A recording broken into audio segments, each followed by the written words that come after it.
You've heard the news. The big reform is here. New strategy, new org chart, new titles. The future is digital, agile, and empowered. But here's the catch. Everything's about to change, except for what really matters. And that's where the real story begins. Now watch absolutely nothing change. Oh, things will seem to change. There will be new software to log into, new titles on business cards, new acronyms in every email. But if you follow the actual power, the actual money, and the actual decisions, you'll find they're still flowing down the same old familiar hidden canals. The map has been redrawn, but the territory hasn't budged an inch.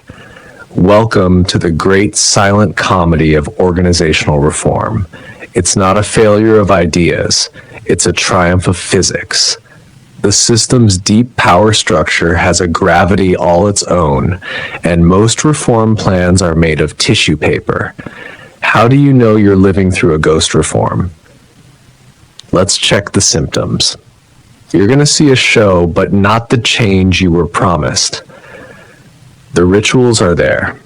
New forms, new meetings, new lingo. But here's the twist. The real decisions, the ones that drive everything, are still being made in the same old rooms, by the same old people over the same old network. The system's just playing dress up. It's a Potemkin village of progress. You'll hear language being hijacked. That beautiful new vocabulary, ecosystem, pivot, synergy, gets snatched up and used to describe the same old power grabs and budget fights. It's not a new language, it's the old one in a convincing disguise. You might see a glorious, isolated success story, a skunkworks project, or an innovation lab that does everything right. They'll be held up as proof the reform works. But try to scale it. Try to bring that magic to the core business. Suddenly, it's not applicable, too risky, or against policy. The beautiful experiment is quietly quarantined, and you'll feel accountability vanish. When things go wrong under the new system, no one is to blame. The process is still bedding in. The legacy systems created friction. The new rules provide the perfect alibi, while the old power structure remains untouchable. Now, why does this happen over and over in every big company and every bureaucracy? Because the system isn't stupid. It's selfish, and it runs a cold calculation. Calculation 1, the cost of upsetting the apple cart. Every reform is a threat to someone's kingdom. The system instantly maps out who will lose budget, headcount, influence, and it calculates the backlash. Think back to major reforms, like after the 2008 crash. The push to break up the big banks, shake up the system, seemed bold. But what really happened? Thousands of pages of rules. The rules changed, but the rulers, they were never touched. The system chose the path of most resistance for the reformers. Calculation 2, the signal jam. They can announce new goals and new bonus structures all they want, new rules. But if your next promotion still depends on the old boss who plays by the old rules, which signal are you going to follow? I've seen a century-old manufacturer try to go digital. They told engineers to experiment and fail fast, but the board still promoted people who delivered old-fashioned, on-budget, on-time projects. The new rules were just noise. The old power structure broadcast the real orders. Calculation 3, waiting out the storm. Reforms need energy, urgency, a crisis to fuel them. The system's first move is to absorb that crisis. Make a symbolic sacrifice. Change some logos. Rebrand a department. Once the initial panic subsides, the energy for real painful change, the kind that moves power from one group to another, just evaporates. The pressure valve is released and the machine settles back into its familiar hum. Naturally, smart reformers try to outmaneuver this, and the system eats them alive. You try to build grassroots momentum, the system sees a mutiny and will tighten control, co-opt your leaders, and starve your projects of air. You bring in the so-called disruptors.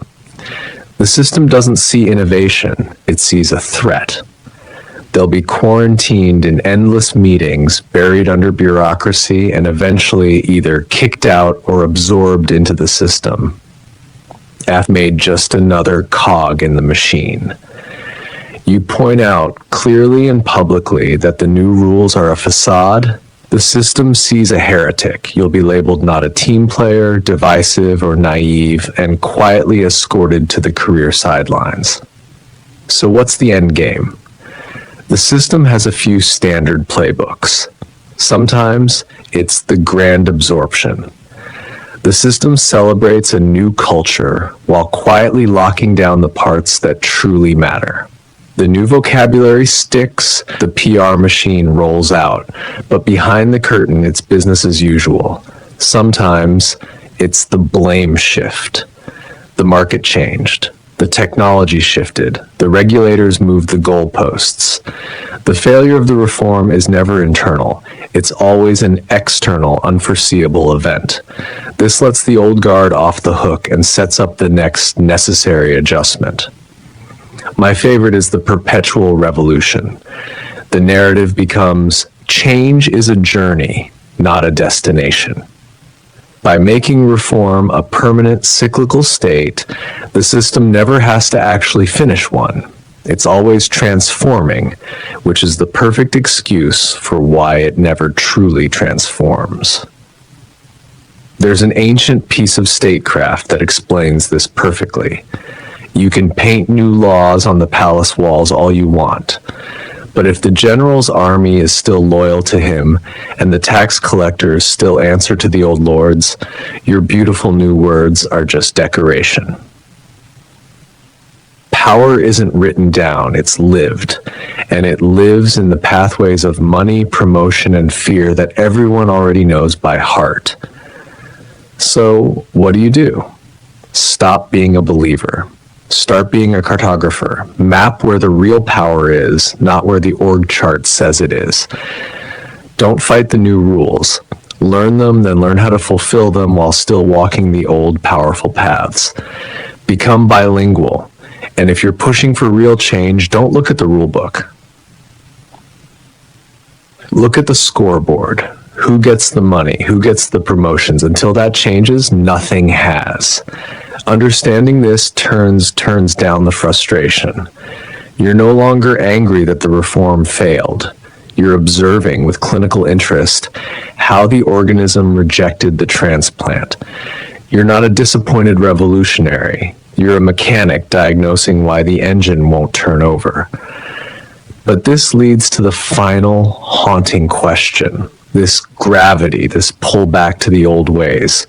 It feels almost biological, like the system has a memory, a preferred shape.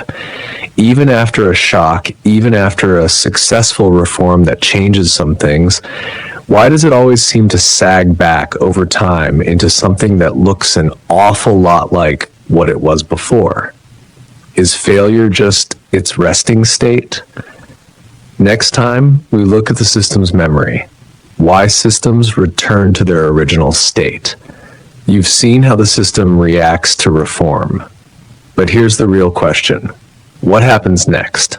How do you outmaneuver a system built to absorb change and fight back against any true disruption? We'll break that down in the next episode. How to lower your exposure before the cycle hits.